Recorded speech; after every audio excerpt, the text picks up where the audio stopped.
Здравейте, скъпи приятели! Записвам това видео, за да ви обясня малко повече за това какво е таро карта, лична таро карта на годината и всъщност и колективна таро карта на годината. Не знам защо така се изкривява външния вид и самия лист. Нали? Нормален лист прави ъгли и прави линия. Не мога да го правя. И така, искам да ви разкажа за това, що е то таро карта на годината.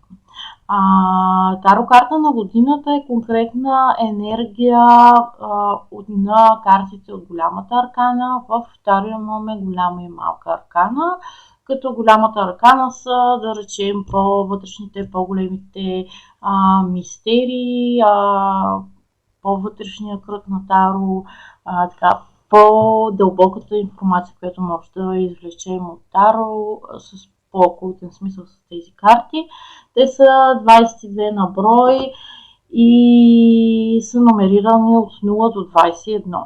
Съответно, всяка една от тях има нумерологична стойност и по схода на нумерологичния начин, така както имате число на конкретната година, чиято вибрация се ползва в нумерологията, така имаме и конкретна таро карта от голямата аркана, от тези големи архетипни карти, които може да ползваме всъщност, за да разберем каква ще бъде вибрацията на нашата година според таро.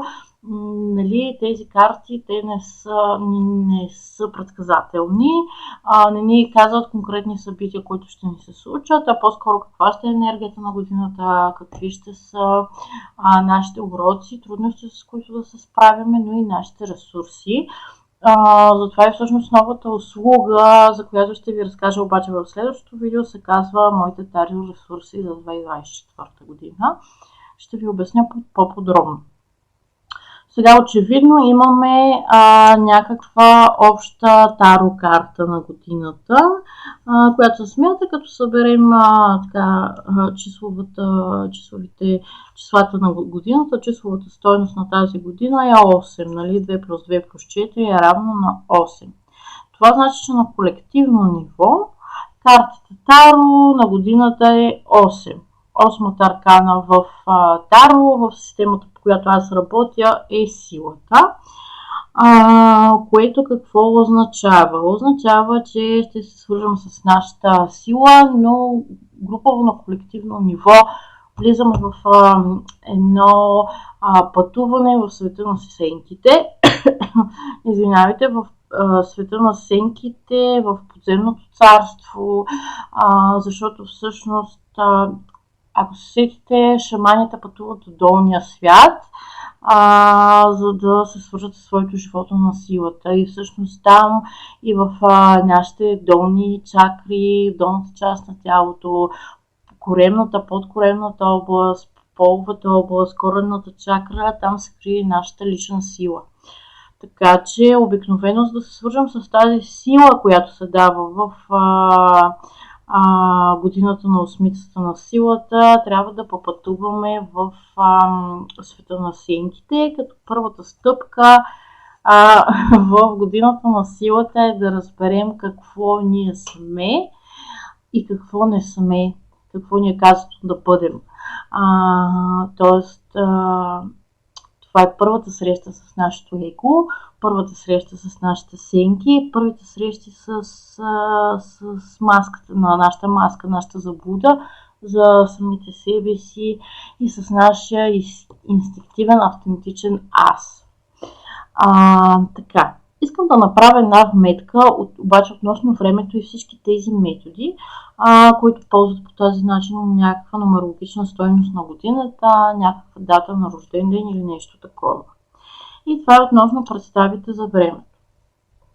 Нали, ние имаме древните египтяни, са измислили една представа за времето, която може да я разгледаме като кръг, като спирала, като колело.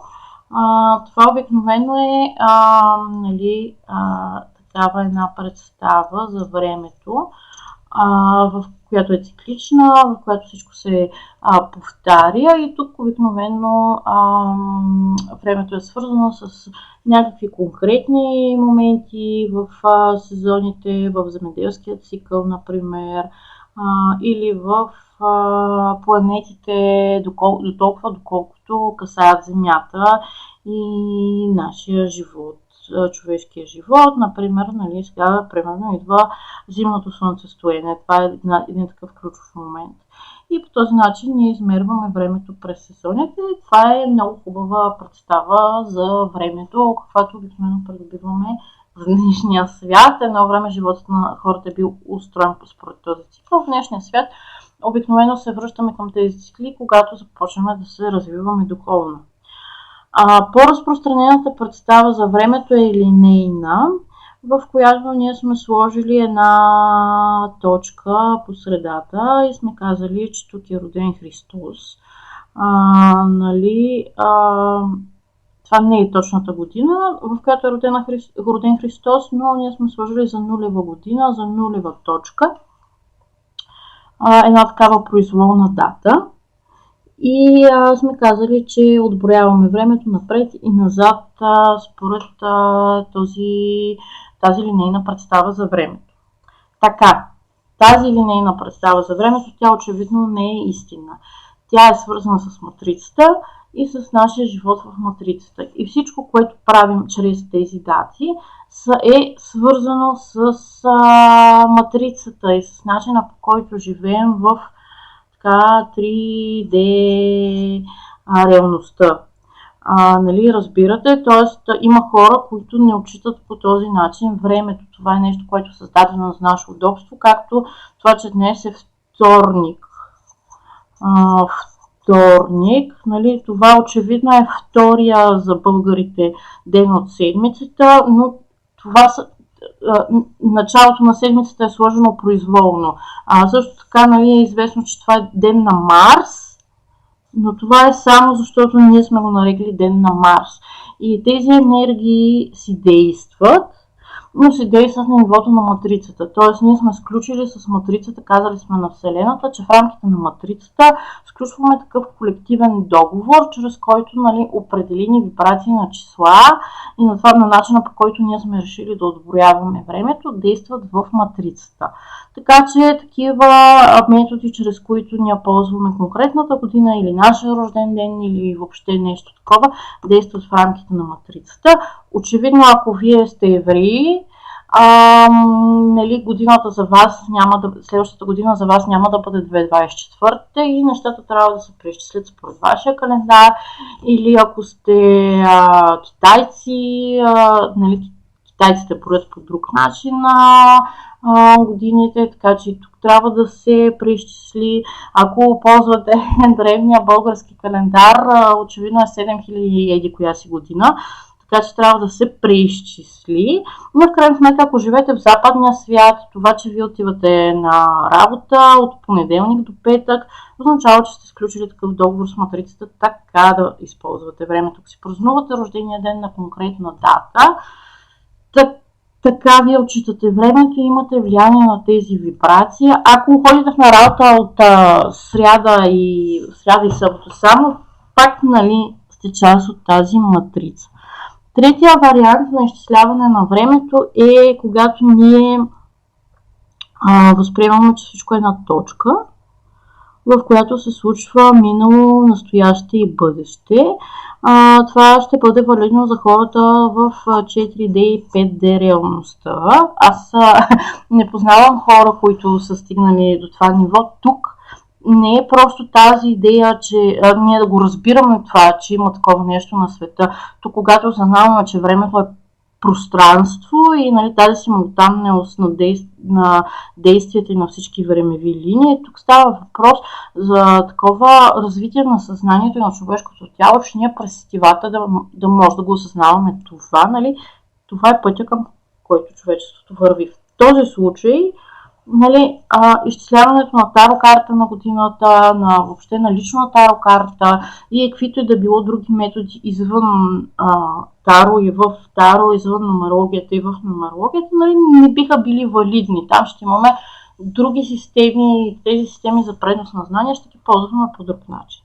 Това исках да кажа, просто да го имате предвид, че тези неща,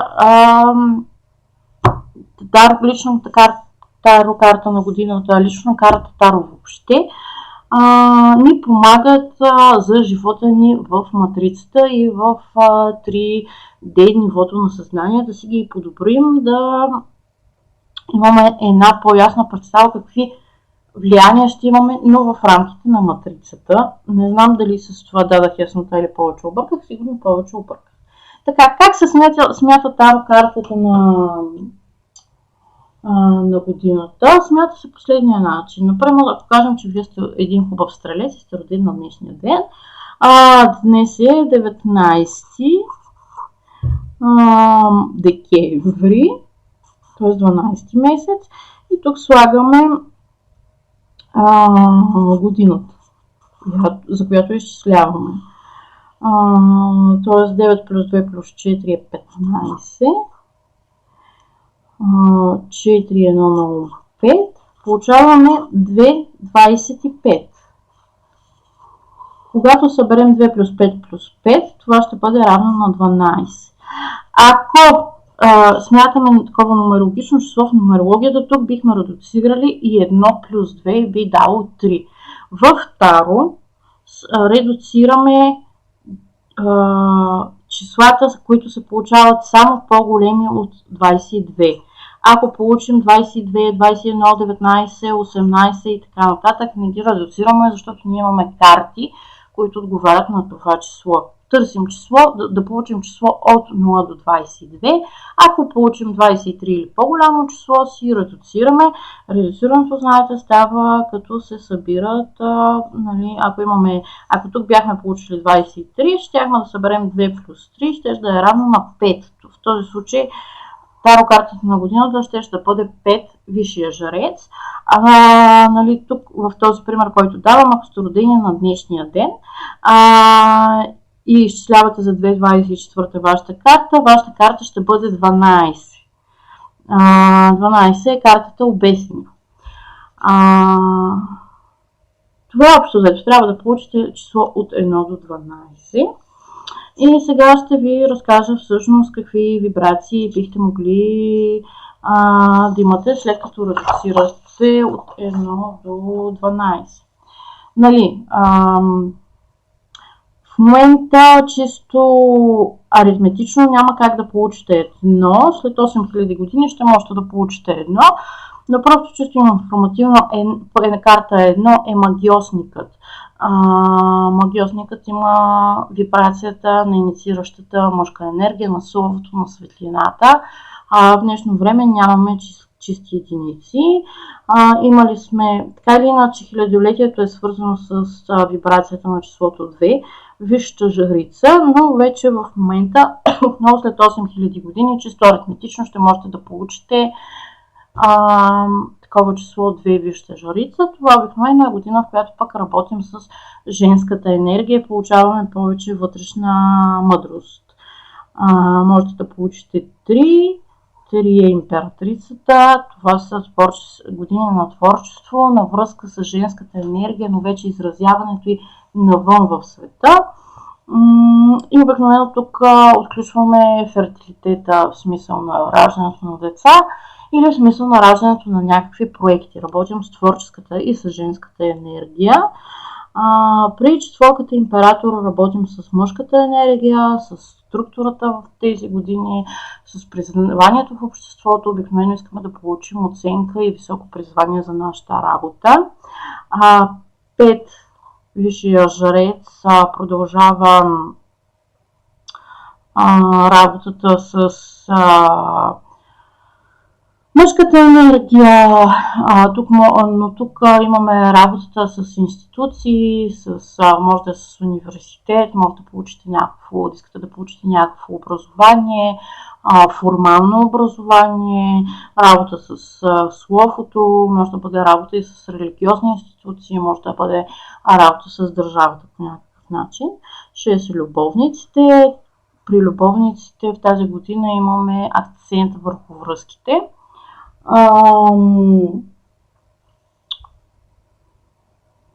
Било то между любовници, в любовния живот, било с родители, с деца, въобще взаимоотношенията с всичко около нас, тъй като това е числото на Венера.